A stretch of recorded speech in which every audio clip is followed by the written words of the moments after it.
حابب اشكر جمهور نادي الزمالك العظيم طبعا. والفتره اللي فاتت ما كانتش احسن حاجه ليا. الجماهير ممكن تكون فهمت حاجات كتير غلط، وانا عمري ما بيع نادي الزمالك، وانا قائد من قوام الفريق كله، ودي حاجه كبيره بالنسبه لي ان انا ابقى كابتن الفريق وانا عندي 25 سنه. وحابب اوصل لهم رساله ان انتوا وقفتوا في ظهري كتير الفتره اللي فاتت، واخر فتره دي انتوا فهمتوني. النية برضو ممكن محدش يكون عارف برضو كل الحاجات. بس في الاخر انا جددت في نادي الزمالك، وانا عمري ما امضي في حته في مصر بره الزمالك طبعا، غير لو عقد احتراف، وبرضو من خلال نادي الزمالك.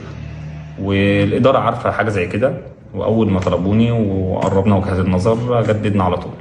حابب اشكرهم طبعا واحد واحد.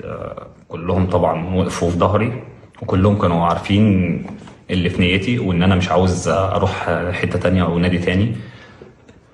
وكابتن احمد جمال، الحاج سمير، احمد يحيى، الرئيس طبعا، كابتن حسين لبيب، كابتن حسين السيد، جمال بيلعب، عمرو بيه جنايني طبعا، عشان ما انساش حد. كل دول كانوا في ظهري، وحابب اشكرهم، وحابب اشكر جمهور نادي الزمالك طبعا العظيم.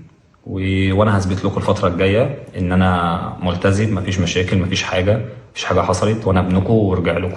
شيكابالا احنا يعني ما اظنش ان هو يزعل مني فتره طويله، هو زعل ممكن يبقى اسبوع اتنين، وبعد كده اول ما نرجع نتصالح حبيبي خلاص هنتصالح، ومفيش حاجه اصلا. والاشاعات اللي طلعت وان في 3 مش عاوزين اجدد، ومفيش الكلام ده طبعا. انا كنت حابب بس اطلع في الوقت المناسب لما اجدد عشان الناس تصدقني. انا ما كنتش حابب اوصل الرساله قبل كده، وانا ما كنتش